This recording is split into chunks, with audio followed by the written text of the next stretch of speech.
Hello guys, I hope everyone's managed to see my stories and head over to my page to join the Bowel Cancer Part 1 conversation with Dr. Khush. We were having some technical difficulties, so we've headed on over to my page in hope that we can get it started. So I'm going to invite the new school of nutritional medicine and hopefully that we can get started.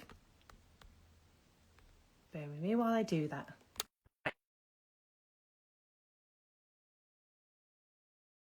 Khush, you can now join.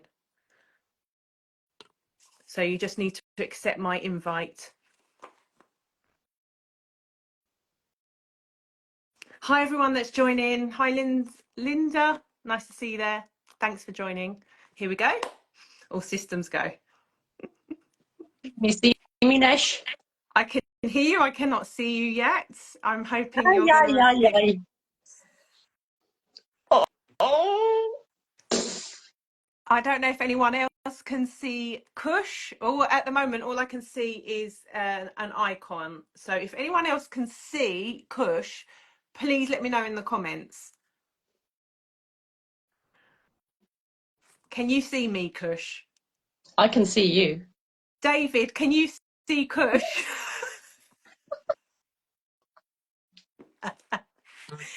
Oh no.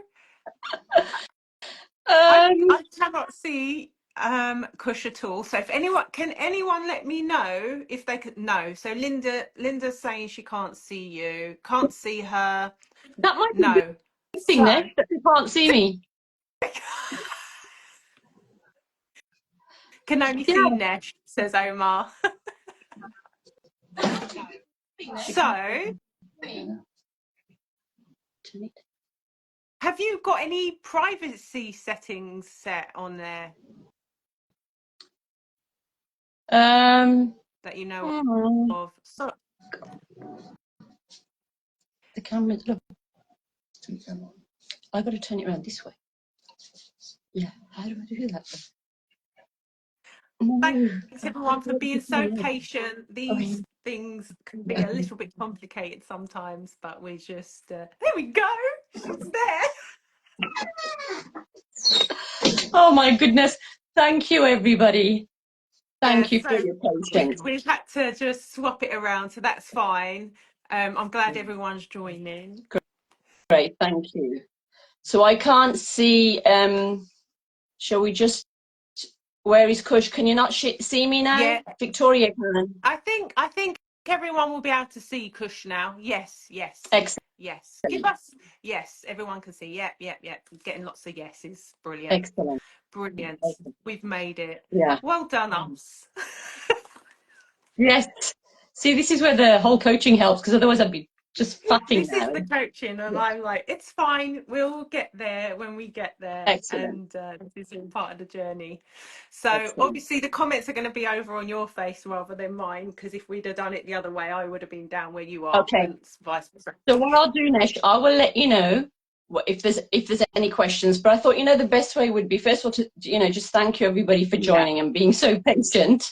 And I really, so the reason why I decided to do this live, like last minute, was actually because Nesh was on Lorraine ITV on Thursday morning, and I was actually driving, and I managed to watch hear the last few minutes. Then I watched it, and I thought, you know what, it's so important, because we teach it, we live it, we know a lot about it, but I think we just need to know so much more, especially because bowel cancer is on the rise. It's becoming more and more common, and even in younger people. So I thought it'd be really lovely just for you, and I appreciate it because it's quite a personal story, is just to give, can you just give a bit about your experience, your story, and just kind of anything that you noticed earlier on, especially now that you're a nutritional therapist as well. Did you, what do you see differently now as well, looking back? Well, I think, gosh, there's so much that you can look back on in hindsight now, having had the training, and I think there's where do I start? Because there might be people who are listening who've not actually heard your what you had already Yeah. shared on Lorraine. So 11 years, this happened 11 years ago now. So we lost my sister 11 years ago. She was aged 31 when she died. She was 29 years old when she was diagnosed, and that was only 2 weeks after giving birth to her third baby. And she had three children. So she when she died, she had a 7-year-old, a 5-year-old, and a 2-year-old. So really young. And you know, anyone who's had children, you know what life is like in those years. It's so hectic. And in between those pregnancies, she also had ectopic pregnancies as well. So she had a lot of stuff going on.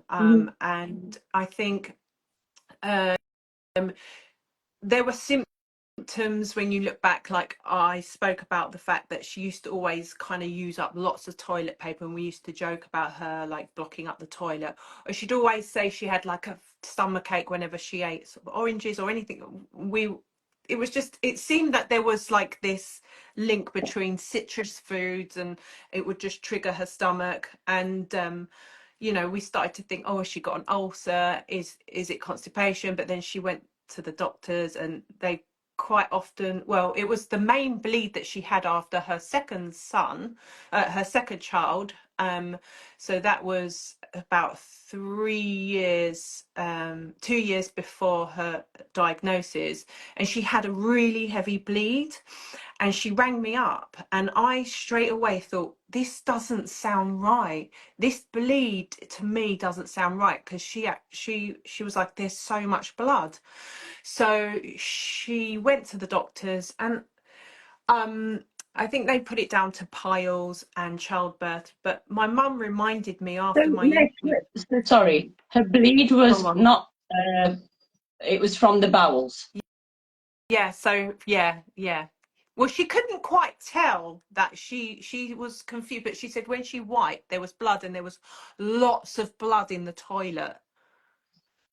So Okay. even from then, they still didn't think, let's check for bowel cancer. It was piles, childbirth, you know, putting it down to all of that. But my mum reminded me, which I'd completely forgotten about, that they also said that she had a womb infection, and then sent her away with like antibiotics as well.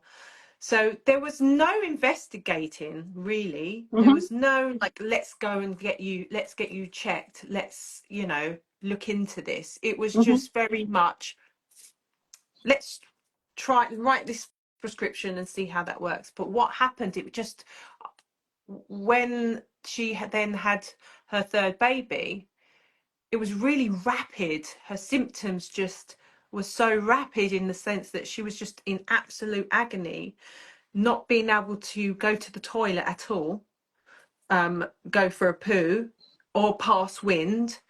And she was like feeling sick, and she couldn't eat anymore, because it was almost, you know, you can imagine, it's blocked, it's starting to come up. And even when she got taken to A&E, they weren't listening, actually. And we we had to be quite forceful, my parents and my brother-in-law. And eventually they took her down and investigated, and her bowel was completely blocked. It was completely blocked by this tumor. And so they removed 20 centimeters of it. And then we had that really agonizing, painful wait for the biopsies to come through.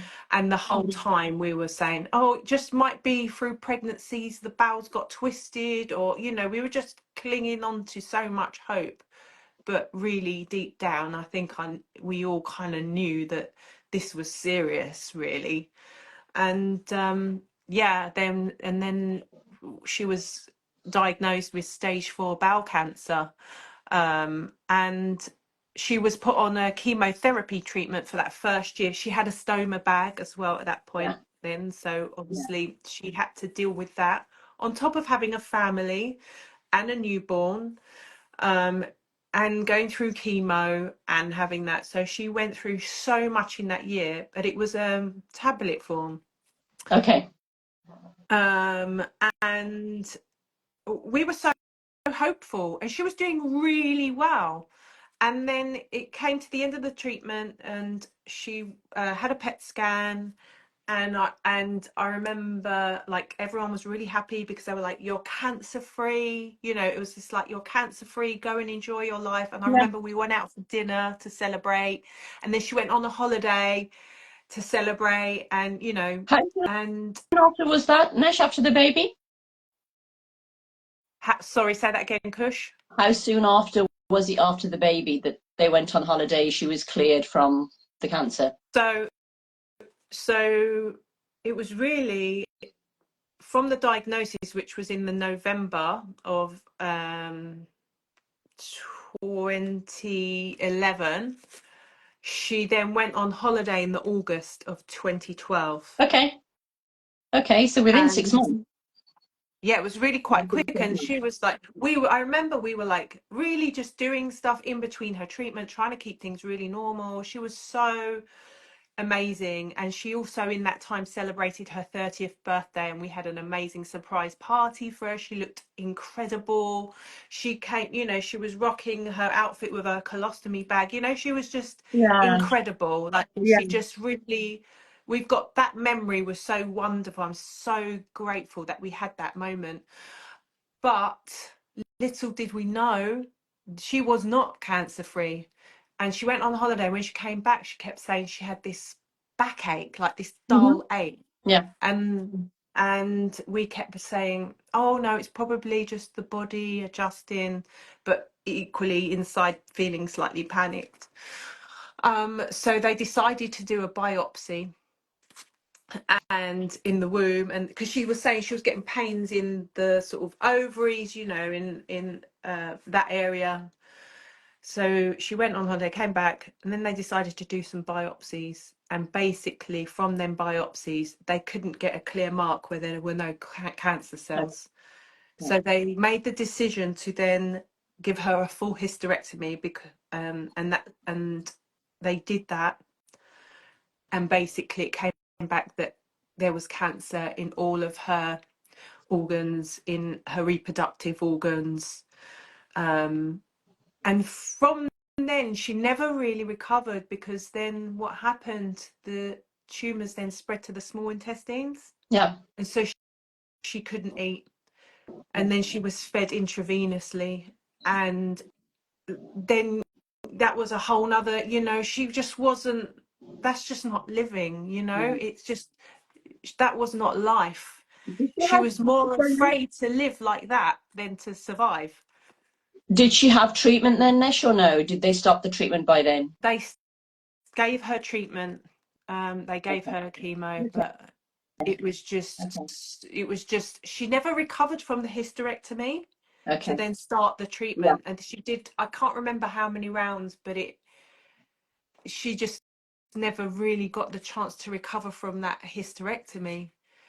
Okay. um I mean, and you it know, was it's shocking to even hear. First and foremost, is I think, cancer generally, when people are diagnosed with cancer, they tend to think it's it's the end, or what can we do? And then I think our options usually are chemotherapy, watch and see how it goes.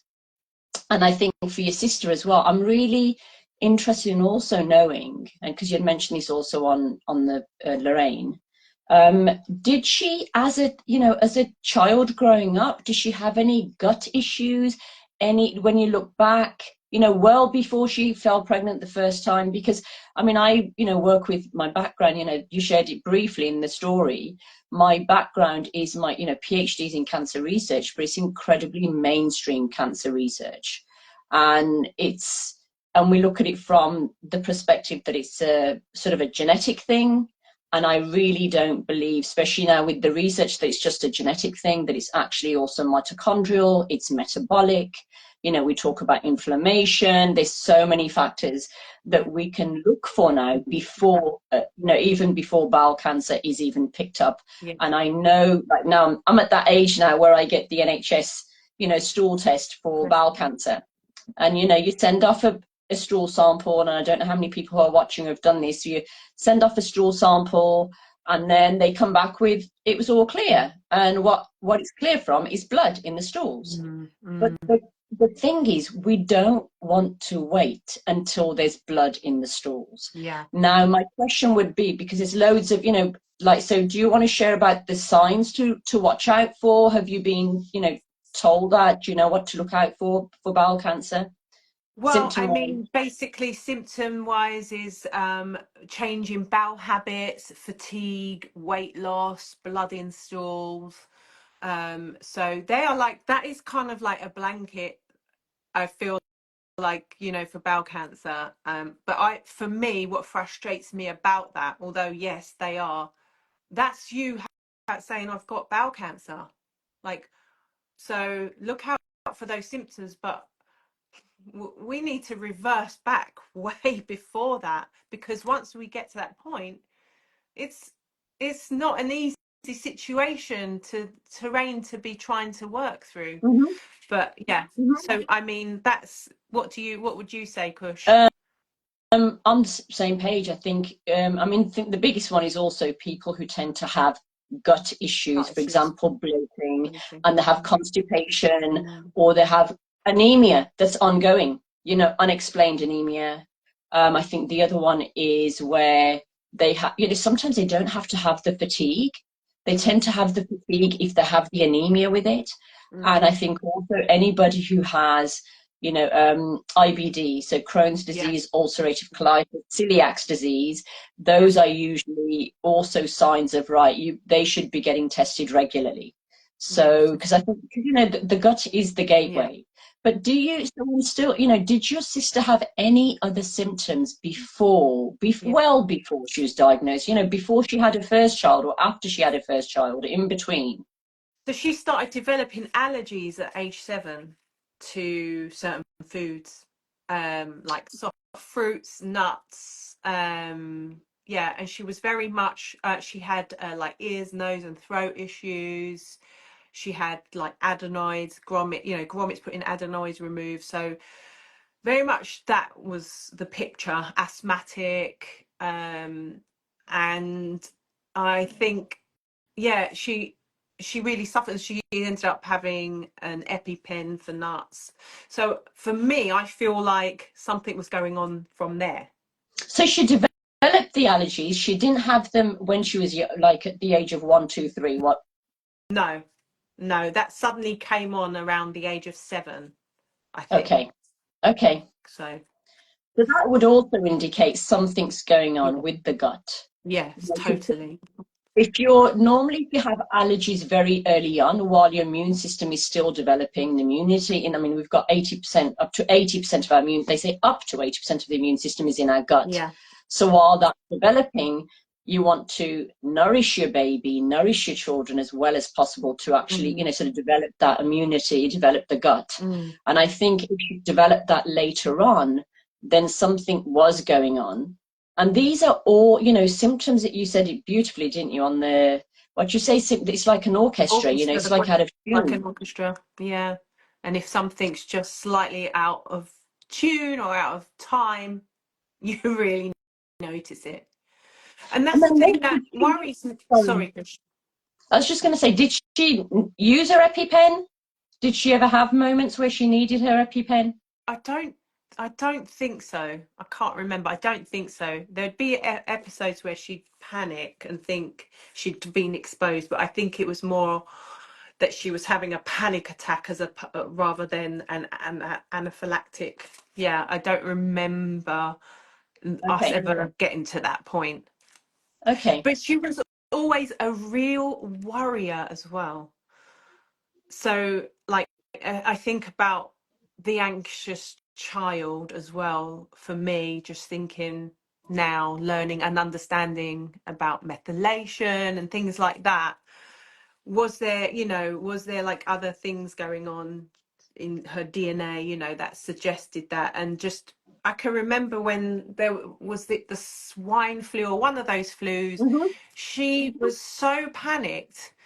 And I remember her going out to the shops and buying basically cans of food and toilet, and had a whole box in case something bad happened. So she really lived in that fight and flight, that like real panic state of energy as well. So like understanding about the mind body connection as well for me. Yeah.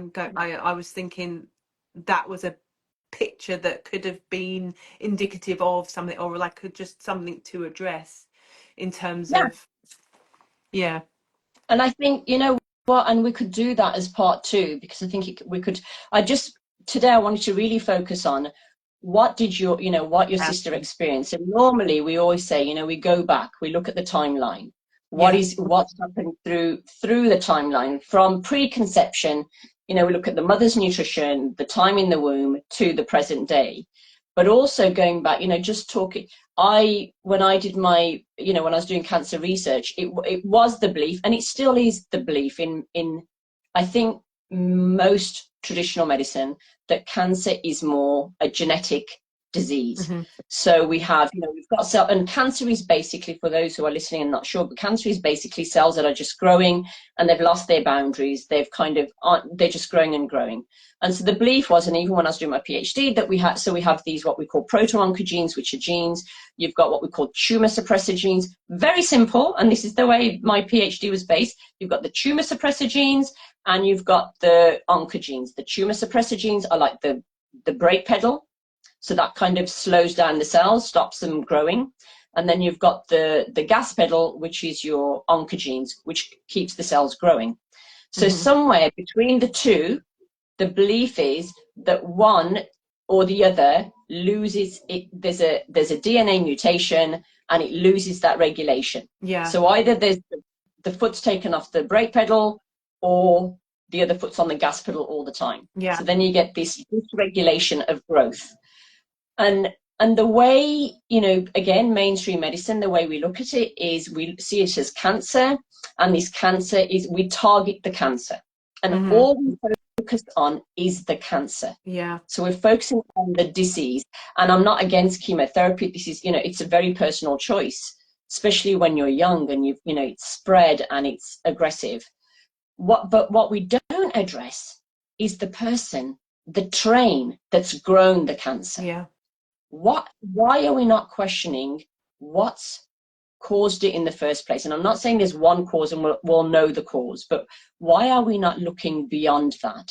And even the very question, you know, we say that losing boundaries, you know, the cells losing their boundaries, they're out of control. It's also similar to the way some people are as personalities. You know, even Dr. Gabor Mate talks about people who tend to develop cancer tend to be quite emotionally, they either keep in their emotions or they're sort of dysregulated, where they kind of like the cells are dysregulated and they grow out of control. But that's a very simplistic model where we look at cancer being from a genetic origin. But what they're also now showing is that so if you say, you know, you've got glioblastoma, which is sort of a tumor in the brain. Yeah. If you take those tumor cells from the glioblastoma and put the DNA or the nucleus from the glioblastoma cell into another healthy cell, it will remain healthy.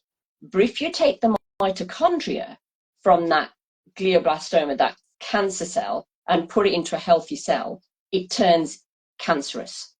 Wow. So and you know, we talk about metabolic disease. Yeah. We talk about insulin resistance. So it's about why, that's the other thing is, who's being tested for insulin resistance as a prevention for cancer? And I'm not saying everybody who gets cancer has insulin resistance, but there's so many reasons. And I do want to sort of go into that with part two, but I really wanted to sort of jump in here and sort of bring this to the, you know, to the fore about, you know, bowel cancer. It is on the increase, but we've got to ask the questions why. And I think some people have commented, we've got somebody posted that they've got type 1 diabetes. I'm sorry if I've missed anybody else posting anything, any other questions. Why is it that bowel cancer is creeping up is only for age 50?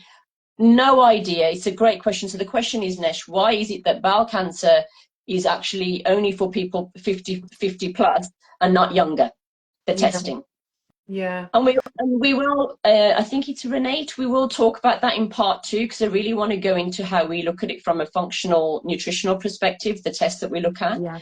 And also, you know, how would Nesh now, for her and her brother, her family, what tests would you do? What sort of markers would you be looking at? But I wanted to really sort of get the message out there, really, is that cancer is not just a simple genetics. You know, like we have the breast cancer gene, what is it, the BRCA1 Yeah. and 2, you know, and that's a tumor suppressor gene. So when that has a mutation, it doesn't mean if you've got the BRCA1 or 2 that you will get breast cancer. You've got an increased incidence, but it's secondary. It's not primary. And so removing, you know, having these prophylactic surgery doesn't mean that's not going to show up elsewhere. So, but, and also it's secondary again, it's not primary. So, and who was it? You know, Louis Pasteur said it's about the germ, whereas I can't remember the other guy, he said it was it's about the terrain. And it very much is. Why is it that we all have cancer cells, but some of us that can develop into a cancer, into a tumor, an active tumor, and others it doesn't happen. So, so we will, we'll talk about chemotherapy, all the different types of therapies that are offered, and also knowing your options, you know, because with your sister, I suppose she got to the point where, what do you do at that point? You know, when it's diagnosed and it's stage 4, you know, what do you do with stage 4 cancer? You're going to go for what is available, and then alongside try to build your own body and and the psyche, so important. You know, there's no separation of the two. But do you want to add anything else, Nesh, about any symptom or anything else that you can think of? And then I think we'll do part 2 for looking at the different ways of treating, in inverted commas, treating. What I feel really passionate about, I suppose, is a lot of people who get diagnosed with, you know, celiac or Crohn's or diverticulitis or you know, all those sort of conditions, diseases, or and think, oh, it's nothing serious, so it's fine. And really, for me, I'm like, no, this is the start of possibly something more sinister developing. And this is when the orchestra is playing out of tune and out of time, and you need to listen and address that as something serious. And that is for me, I see it a lot, I hear it a lot, and it's something I really want to make people aware of. Like, don't panic, but take it seriously and make those changes. You can make those changes and you will feel the difference. And I think it's also, Nesh, what you said is one of the most important things is knowing when you've got symptoms, which are real. So, you know, I don't want everybody to now leave this live and think, okay, oh my gosh, I didn't have a bowel movement yesterday, now I'm in trouble. You know, so it's these ongoing symptoms, and also the loss of weight, anemia, possible anemia that just doesn't get addressed. And even people who generally have niggling symptoms, but they push through. You know, they just push through because, you know, life is too busy. And that is true. It can be busy, but I think at the same time, symptoms are, you know, they are the body's. How else would the body communicate with us, saying, okay, knock, you know, can you please just feed me some water or not? You know, it's very important. And I think a lot of people feel like they're making a fuss and they don't want to appear like a hypochondriac. And it's like, listen, you've got one body, you've got one home. Like, who cares? Go and get it checked out, whatever it is, however small or silly you think, you know, just follow up on it and listen to the body and listen to your gut. So what we'll do, I really appreciate it, Nesh, thank you. What we'll do is, for those who are listening, the part 2, I really kind of want to cover, somebody mentioned the testing. So, you know, what does it mean by the time you have blood in your stools? Okay, so that's quite important. But what test can you do beforehand? What are the options as far as treatment? And the other thing is, you know, the bowel cancer is usually, it's kind of the colon and rectal area. So when you mentioned that your sister's cancer was then found in the small intestine, I mean, that's, you know, small intestine is where you absorb your nutrients. And again, and we'll talk about, we'll cover that in part 2 if that's okay. Yeah, I really want to say thanks, Nesh, and for also fiddling around with the live. And thanks everyone for listening. Yeah, I thanks hope that's been helpful. everyone for joining, and thank you, Khush, for wanting to do this and carry the conversation on, which is so important. Yeah, and I think and I appreciate that, Nesh, but I think it's the fact that when you mentioned it, and I just heard you and what your sister went through, I was thinking there were all the signs there. What you were sharing, it wasn't that it was just the signs were there, and to be misdiagnosed with piles, I mean, that's just yeah. So, You send it down. okay. Yeah. Thanks everyone. Thank you, Khush. Thanks everyone. Nesh. Bye bye. See you on the next one. Bye. Bye.